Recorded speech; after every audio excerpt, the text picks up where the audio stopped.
এই ভিডিওটি শুধুমাত্র বিনোদনের উদ্দেশ্যে তৈরি। এতে প্রদর্শিত ঘটনা, স্থান অথবা চরিত্র কাল্পনিক। যদি আপনার মন দুর্বল হয় তাহলে এখনই ভিডিওটি ছেড়ে দিন। আত্মার আর্তনাদ, ভয় যেখানে শ্বাস নেয়। আজ আমি আপনাদের এমন এক ঘটনার কথা বলবো যেটা শুনলে আপনারা হয়তো ভাববেন এটা শুধুই গল্প, কিন্তু যারা নিজে চোখে দেখেছে তারা আজও রাতে সেই পুকুরের দিকে তাকাতে ভয় পায়। ঘটনাটা এক পুরনো গ্রামের পুকুরকে ঘিরে, যেখানে রাতের অন্ধকারে হঠাৎ করে জ্বলে ওঠে এক জোড়া চোখ। না, এটা কোনো মাছের চোখ নয়, না কোনো প্রতিফলন। এটা এমন এক দৃষ্টি যা নিঃশব্দে পাকিয়ে থাকে পাড়ের মানুষদের দিকে, ঠিক যেন কারো অপেক্ষায় আছে, কিন্তু সেই কেউটা হয়তো বহু আগেই মৃত। লোকেরা বলে এই পুকুরে একসময় এক ভয়ঙ্কর দুর্ঘটনা ঘটেছিল। এক পরিবারের সবাইকে শিকলে বেঁধে ডুবিয়ে দেওয়া হয়েছিল এই পুকুরে। তাদের আত্মা এখানেই আটকে আছে, আর সেই কারণেই মাঝে মাঝে রাতের গভীরে পুকুরের কালো জলে দেখা যায় জ্বলন্ত চোখের জোড়া। আলো নিভিয়ে দিলে সেই চোখ আরও স্পষ্ট হয়ে ওঠে, আর ধীরে ধীরে সেই চোখ পুকুরের কিনারা পর্যন্ত এগিয়ে আসে। অনেকেই বলেছে এই চোখের দৃষ্টি যার চোখে আটকে যায় তার শরীর হিম হয়ে যায়, হাঁপিয়ে ওঠে নিঃশ্বাস, আর মনে হয় কেউ যেন মাটির নিচ থেকে টেনে নিচ্ছে আপনাকে। তাই যারা সাহস করে রাত 12টার পর পুকুর পাড়ে যায় তাদের জন্য অপেক্ষা করে থাকে এই জোড়া চোখ, যে চোখে নেই কোনো প্রাণ, তবু তার চাহনি কাঁপিয়ে দেয় রাতের অন্ধকারকেও। আপনাদের সবাইকে স্বাগত জানাই আরেকটি নতুন এবং রহস্যময় এপিসোডে। আপনি এখন শুনছেন আত্মার আর্তনাদ, যেখানে সত্যি এবং অদ্ভুত সব ভৌতিক কাহিনীগুলি আমরা আপনাদের সামনে তুলে ধরি একেবারে বাস্তবের মতো। আপনারা যারা ইউটিউব থেকে দেখছেন দয়া করে আমাদের চ্যানেলটি সাবস্ক্রাইব করুন, পাশে থাকা বেল আইকনটা প্রেস করতে ভুলবেন না যাতে কোনো নতুন এপিসোড মিস না হয়। আর যারা ফেসবুক থেকে দেখছেন আপনারা অবশ্যই ফলো করুন আমাদের ফেসবুক পেজ হরর বাংলা, যাতে সবার আগে দেখতে পান নতুন ভিডিও। মাঝরাতের নির্জনতায় নিস্তব্ধতা এতটাই ঘন হয়ে উঠেছিল যেন শব্দ ভয় পায় সেখানে ঢুকতে। পশ্চিম মেদিনীপুর জেলার এক প্রত্যন্ত গ্রাম গোকর্ণ। গ্রামটি ঘন জঙ্গলে ঘেরা, রাস্তা দিয়ে হাঁটলে মনে হয় যেন কোনো ভূতের গল্পের শুরুর দৃশ্য। সেখানে বাস করতেন প্রবীর ঘোষ, একজন শিক্ষক যিনি সদ্য অবসর নিয়েছেন। স্ত্রী রেণুকা, মেয়ে মালবিকা ও ছেলে তীর্থর সাথে তাদের পুরনো দোতলা বাড়িটি ছিল ঠিক গ্রামের শেষ প্রান্তে। পুরনো আমলের ইটের তৈরি কাঠামো, সামনে বিস্তীর্ণ মাঠ, আর মাঠের ওপারে সেই কুখ্যাত নীলপুকুর। নীলপুকুর নিয়ে নানা ধরনের কাহিনী ঘুরে বেড়াত গ্রামে। কেউ বলতো সেই পুকুরে রাত 12টার পরে মাছ চাষ করলে মাছগুলো গায়েব হয়ে যায়। কেউ বলতো অনেক বছর আগে একজন ব্রাহ্মণ আত্মহত্যা করেছিলেন সেখানে, তারপর থেকেই পুকুরের জল নীলাভ হয়ে উঠেছে। কিন্তু প্রবীরবাবু এসব অন্ধবিশ্বাসে বিশ্বাস করতেন না। তিনি একজন যুক্তিবাদী মানুষ, বিজ্ঞানমনস্ক। ভূতের গল্পে তার কেবল হাসিই পেত, কিন্তু তিনি জানতেন না এবার এই পুকুরই তার নিজের পরিবারের জীবনে এমন এক রাত নামিয়ে আনবে যেটা কোনোদিন মুছে যাবে না। একদিন সন্ধ্যায় মালবিকা খেলার সময় হঠাৎ চিৎকার করে উঠল। বাড়ির সবাই দৌড়ে এলো। ওর পায়ে লেগে একটা বড় কাঁটা দাগ, রক্ত পড়ছে। জিজ্ঞেস করতেই সে ফিসফিস করে বলল, আমি পুকুরের দিকে যাচ্ছিলাম, হঠাৎ কেউ বা কিছু আমার পা টেনে ধরল, আমি পড়ে গেলাম। প্রবীরবাবু রেগে উঠলেন, তোর ভয় ভয় কল্পনা বন্ধ কর, আবার পুকুরে গেছিস? মালবিকা কাঁদতে কাঁদতে বলল, আমি শুধু সামনে হাঁটছিলাম, কিন্তু পুকুরের ধার থেকে একটু দূরেই ছিলাম। আমি স্পষ্ট দেখেছি জল থেকে দুটো লাল আলোয় জলজল চোখ তাকিয়েছিল আমার দিকে। তীর্থ তখন একরকম উপহাস করে বলল, বনের মাথায় ভূতের গল্প ঢুকেছে। কিন্তু সেই রাতেই প্রবীরবাবুর ঘুম ভেঙে যায় এক অদ্ভুত শব্দে, যেন কাঁচ ভাঙার আওয়াজ, আবার দূর থেকে আসা হালকা গলা কাঁপানো কান্না। তিনি উঠে বারান্দায় যান, কিন্তু কিছুই দেখতে পান না। পুকুরের দিকে তাকাতেই হঠাৎ করে তার শরীরে কাঁটা দিয়ে ওঠে। দূর থেকে পুকুরের জলে যেন কিছু একটু রেশ দেখা যাচ্ছে। জল নড়ছে না, অথচ তার মধ্যেই দুই চোখের মতো লাল দুটি জলজল বিন্দু। তিনি ভয় পেলেন না, বরং বিস্মিত হলেন। কিন্তু চোখ মেলে তাকিয়ে থাকতেই সেই আলো 1 সেকেন্ডে নিভে যায়। পরদিন সকালেই মালবিকা জ্বর নিয়ে পড়ে। ওর শরীর কাঁপছে, চোখ খোলা, কিন্তু অদ্ভুত ফাঁকা দৃষ্টিতে তাকিয়ে আছে। ডাক্তার ডাকানো হয়, রক্ত পরীক্ষা সবই করা হয়, কিন্তু কোনো শারীরিক সমস্যা ধরা পড়ে না। রেণুকা ভয়ে কাঁদছেন। ও এমন করল কেন? কাল রাতে ভালো ছিল। প্রবীরবাবু আর কিছু বলেন না, কিন্তু সেই চোখ দুটো, সেই পুকুর, এক অদ্ভুত অস্বস্তি তাকে গ্রাস করে। রাত নামতেই আবার কিছু ঘটতে শুরু করে। এইবার তীর্থ বারান্দায় বসে মোবাইলে গেম খেলছিল। হঠাৎ সে মোবাইল খেলে কানটা নামিয়ে বলে ওঠে, কে বলছে? মা, তুমি ডেকেছ? রেণুকা তখনও রান্নাঘরে। প্রবীরবাবু চুপচাপ খবর পড়ছিলেন। তীর্থ আবার শুনল, এবার এক চিশুর কণ্ঠ, তীর্থ, পুকুরে এসো, খেলবো। এইবার ছেলেটা দাঁড়িয়ে গেল, আতঙ্কিত চোখে চারপাশ তাকায়। মোবাইলের স্ক্রিনে দেখা যাচ্ছে সামনে ক্যামেরা অন, কিন্তু সেখানে বারান্দার পাশে দাঁড়িয়ে থাকা এক ছায়া মূর্তি। সে যেন হাসছে। মুহূর্তের মধ্যেই মোবাইলটি ছুঁড়ে ফেলে দেয় তীর্থ। প্রবীরবাবু ও রেণুকা ছুটে এসে দেখে তীর্থ কাঁপছে, মুখ দিয়ে কথা বেরোচ্ছে না। সে কেবল একদিকে তাকিয়ে আছে, সেই পুরনো পুকুরের দিকে। তীর্থর মুখে ভাষা নেই। সে একদৃষ্টে পুকুরের দিকে তাকিয়ে আছে, যেন সেখানে কিছু এমন রয়েছে যা তার চেতনার সমস্ত দখল নিয়েছে। প্রবীরবাবু আর রেণুকা ওকে শক্ত করে জড়িয়ে ধরলেন, বারবার জিজ্ঞাসা করলেন, কি দেখলি বল, কি হয়েছিল? কিন্তু তীর্থ ফিসফিস করে শুধু বলল, সে ডেকেছিল, ও বলেছিল ও একা, ওর সঙ্গে খেলতে হবে। রেণুকা কেঁদে উঠলেন, কোনো ছেলে? কাকে দেখলি? তীর্থ তখন এক অদ্ভুত ভঙ্গিতে কাঁপা কাঁপা গলায় বলল, ও বলে ওর নাম ছিল মধু, ও অনেক দিন ধরে এখানে থাকে, এই পুকুরেই। প্রবীরবাবু হতভম্ব হয়ে যান। তার মনে পড়ে যায় এই নামটা আগে কোথাও শুনেছেন। বহু বছর আগে গোকর্ণ গ্রামে এক মেয়ে শিশুর মৃত্যু হয়েছিল পুকুরে ডুবে। মেয়েটির নাম ছিল মধুবালা। 7 বছর বয়সী সেই মেয়ে হঠাৎ খেলতে গিয়ে নিখোঁজ হয়। পরে পুকুরেই তার নিথর দেহ পাওয়া যায়। ঘটনার তদন্ত হয়েছিল, কিন্তু কোনো অস্বাভাবিক কারণ খুঁজে পাওয়া যায়নি। এই ঘটনার পর থেকেই লোকজন রাতের বেলা পুকুরের ধার দিয়ে যাওয়া বন্ধ করে দেয়। মাঝে মধ্যে শোনা যেত কারো নাম ধরে ডাকছে কেউ, শিশু কণ্ঠে। কেউ বলতো পুকুরের জল অন্ধকারে নীল হয়ে ওঠে, কারোর চোখ দেখা যায় জলের গভীর থেকে। কিন্তু প্রবীরবাবু এসবকে কুসংস্কার বলে হেসে উড়িয়ে দিতেন। এবার তিনি নিজের চোখে কিছু দেখেছেন, এবং এবার তার ছেলের মুখ দিয়ে সেই মেয়েটির নামই বের হলো, যে নাম বহু বছর আগের স্মৃতির গহ্বরে হারিয়ে গিয়েছিল। রাতে ঘুম আসে না কারোর। মালবিকা এখনও জরগ্রস্ত। তীর্থ চুপ করে বসে থাকে, মুখে কথা নেই। রেণুকার নাম জপতে থাকেন, ঘরে ধূপ জ্বালিয়ে রাখেন, আর প্রবীরবাবু বসে পুরনো পুস্তক ঘাঁটতে থাকেন। এই গ্রামের ইতিহাস, পুকুরের পুরনো কোনো দলিল, কিছু একটা তো থাকতে পারে। তখনই তিনি খুঁজে পান একটি পুরনো সংবাদপত্রের কাটা অংশ, যেখানে লেখা, গোকর্ণের নীল পুকুরে 7 বছরের শিশু মধুবালার মৃত্যু, জলে ডুবে। সন্দেহজনক পরিস্থিতি, স্থানীয় এক পূজারীর বিরুদ্ধে গ্রামবাসীদের অভিযোগ, পুকুরে বলি দেওয়া হয়েছিল। প্রবীরবাবু শির দাঁড়াবে, ঠান্ডা স্রোত নেমে যায়। বলির কথা কেউ কোনোদিন বলেনি, শুধু বলা হয়েছিল মধু দুর্ঘটনাবশত পড়ে গেছিল। কিন্তু এই রিপোর্টে লেখা রয়েছে গ্রামের লোকজন বিশ্বাস করত পূজারীরা ওই পুকুরকে কালী পুকুর বলে ব্যবহার করত এক গোপন চণ্ডী পূজার অনুষ্ঠানের জন্য। তারা বলির নামে শিশুদের টার্গেট করত, যাদের কেউ খুঁজত না বা যারা এটা খেলতে যেত। প্রবীরবাবু ভেবেছিলেন সব কুসংস্কার। এখন তিনি নিজেই কাঁপতে শুরু করেন। যদি সত্যি কিছু হয়েছিল, যদি সেই মেয়েটির আত্মা সেই পুকুরে বন্দী হয়ে থেকেছে। সেই রাতে মালবিকা আচমকাই ঘুম থেকে উঠে ছাদে চলে যায়। কেউ টের পায়নি, দরজা খোলা ছিল। হঠাৎ রেণুকার ঘুম ভাঙে। তিনি মেয়েকে খুঁজে না পেয়ে চিৎকার করেন। প্রবীরবাবু ও তীর্থ ছুটে ছাদে যায়। ছাদে গিয়ে দেখতে পায় মালবিকার রেলিংয়ের কিনারে দাঁড়িয়ে আছে, চোখ দুটো বন্ধ, যেন ঘুমন্ত অবস্থায়, কিন্তু ঠোঁট কাঁপছে।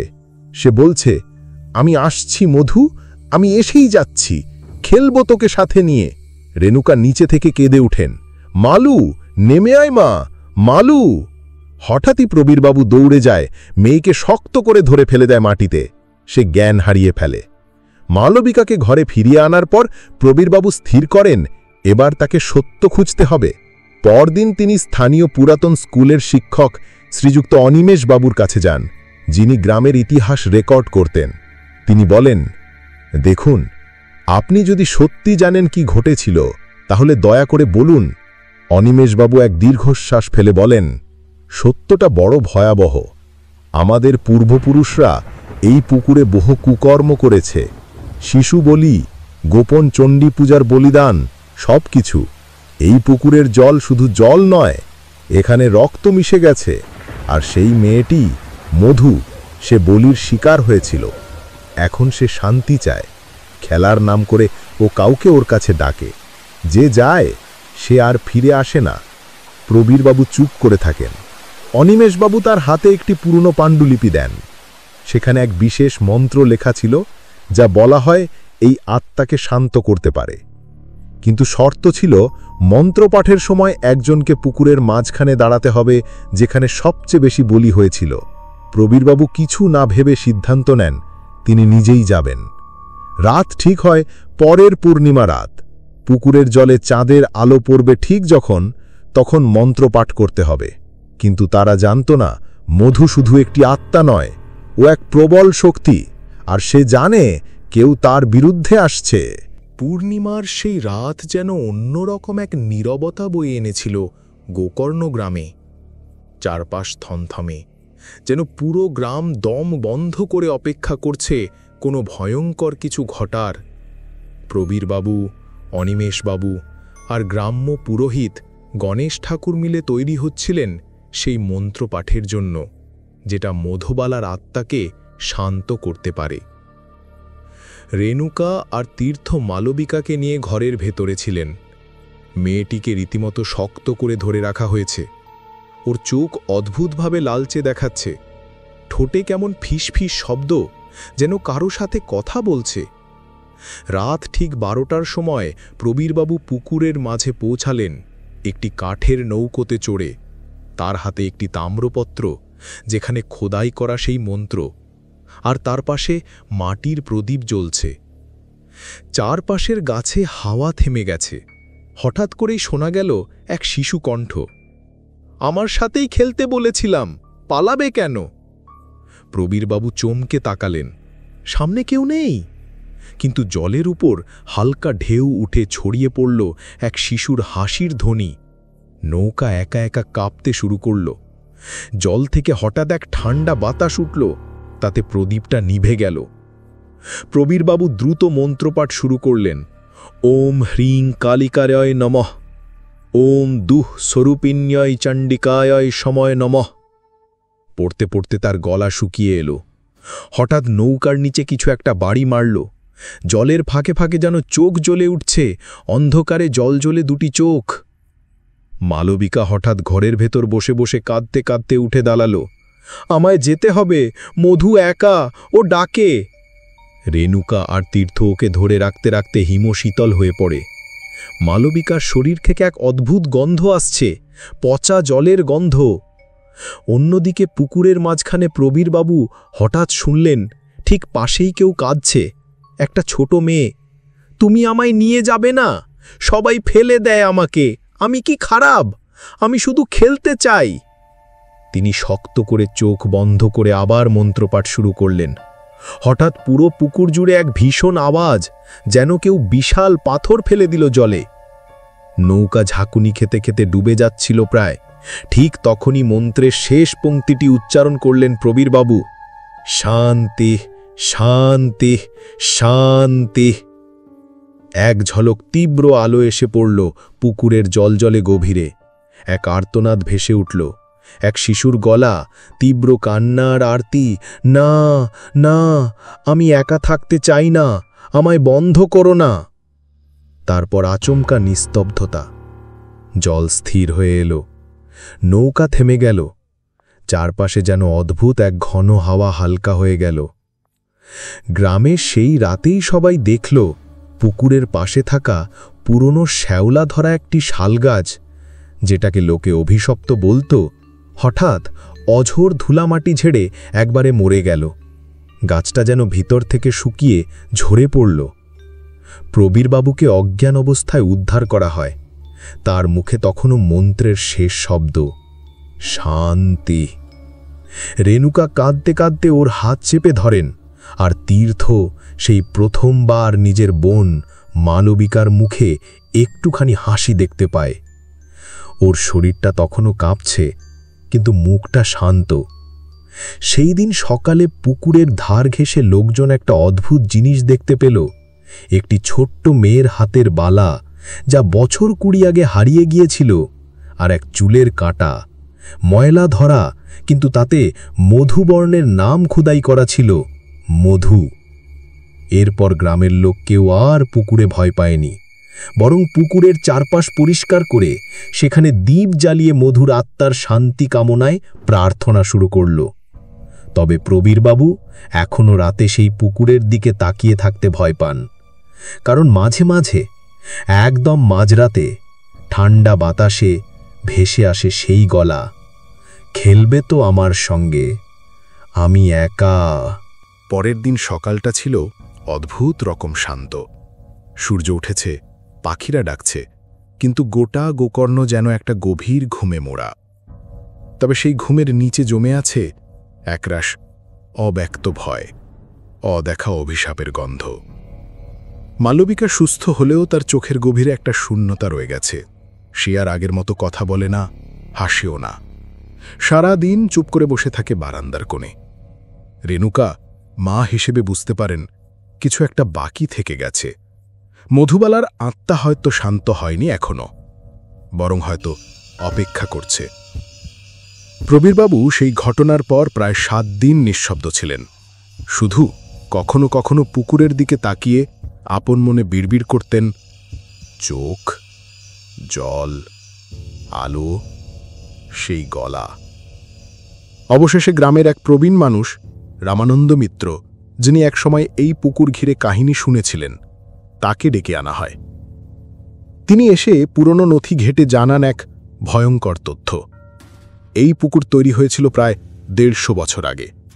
এক জমিদার, শ্রীযুক্ত বীরেশ্বর চট্টোপাধ্যায়, সেই সময় নাকি পুকুর খননের সময় এক মহিলা আর তার মেয়েকে বলি দিয়েছিলেন, কারণ তারা ওই জমি ছাড়তে অস্বীকার করেছিল। গ্রামের লোকের বিশ্বাস, সেই ছোট মেয়েটি আসলে মধুবালার অস্তিত্বে রূপান্তরিত হয়েছে এবং মালবিকাকে সে ব্যবহার করছিল নিজের কথা জানানোর জন্য। বলা হয়, সেই মা মেয়ে দুজনকেই পুকুরের তলদেশে পুঁতে দেওয়া হয়েছিল, জীবন্ত। প্রবীরবাবু তখনই স্থির করলেন, মাটির নিচ থেকে তাদের হাড়গোড় তুলে পূর্ণ বিধি অনুযায়ী দাহ করা হবে, আর আত্মার শান্তির জন্য মহাযজ্ঞ। পুকুর খননের কাজ শুরু হল। 7 ফুট, 10 ফুট, 15 ফুট। হঠাৎ করে খননের মাঝে এক অদ্ভুত দুর্গন্ধ ভেসে এলো। এক শ্রমিকের হাতে উঠে এলো একটা ছোট কঙ্কাল, একটি শিশুর কঙ্কাল। কঙ্কালের পাশে একটি নীল রঙা কাঠের পুতুল, ছোট, এক চোখা, মুখে ফাটল। লোকজন চিৎকার করে উঠল। খনন বন্ধ হল। সবাই চারপাশে ছুটোছুটি করল। পুকুরের জল যেন আরও ঘোলা হয়ে উঠল। এক ধরনের হালকা কাঁপুনি দেখা গেল জলে। প্রবীরবাবু, অনিমেষবাবু, পুরোহিত গণেশ ঠাকুর মিলে মন্ত্রপাঠ শুরু করলেন আবার। চারদিকে গঙ্গা জল ছেটানো হল, পুতুলটি তামার পাত্রে রাখা হল, আর ছোট কঙ্কালটি পবিত্র কাপড়ে মুড়ে শ্মশানের দিকে নিয়ে যাওয়া হল। দাহের সময় হঠাৎ এক বিশাল বাতাস এসে চারপাশ ঝাঁকিয়ে দিয়ে গেল। আগুনটা হঠাৎ এত উঁচু হয়ে গেল যে সবাই পিছিয়ে গেল। আগুনের মধ্যে হঠাৎ দেখা গেল এক মেয়ের মুখ, ছোট্ট, কাঁচা, চোখে অশ্রু, মুখে ক্ষোভ, আর ধীরে ধীরে তা আগুনে গলে মিলিয়ে গেল। সেই রাতেই মালবিকা নিজের মায়ের কোলে মাথা রেখে ঘুমাল বহুদিন পর। তার কপালে হাত রাখতেই রেণুকা টের পেল মেয়েটার গা গরম নেই, কাঁপুনিও নেই। শুধু একটাই কথা বলল ঘুমের মাঝে। মধু বলল ও শান্ত, ও এবার খেলবে না, এবার ঘুমাবে। তারপর থেকে গোকর্ণের সেই পুকুর আর কারও চোখে ভয়ঙ্কর নয়, বরং বছরে একবার সেই পূর্ণিমা রাতে গ্রামের লোকেরা মাটির পুতুল বানিয়ে পুকুর পাড়ে রাখে। পুতুলের হাতে দেয় ছোট একটা লাল বালা, আর পাশে রাখে দুধে ভাত। লোকের বিশ্বাস, সেই ছোট মেয়ে এখন সত্যিই ঘুমায়, নরম মাটির তলায় শান্তির ঘুমে। তবে প্রবীরবাবু মাঝে মাঝে বলেন, ভয়ে যতই যাক, অভিশাপ ভুলে যেও না। অশান্ত আত্মারা সব সময় ঘুমায় না। কেউ কেউ শুধু চোখ বন্ধ করে অপেক্ষা করে আবার ফিরে আসার। তো এইভাবেই শেষ হলো আজকের গল্প। কিন্তু সত্যিই কি সব শেষ হলো, নাকি কোনো কিছু এখনো অপেক্ষা করছে অন্ধকারের আড়ালে আপনার আশেপাশে কোথাও? আপনি কি নিশ্চিত এখনো একা আছেন? হয়তো না। আবার দেখা হবে এক নতুন রাতের গল্পে, আরও এক আত্মার আর্তনাদে।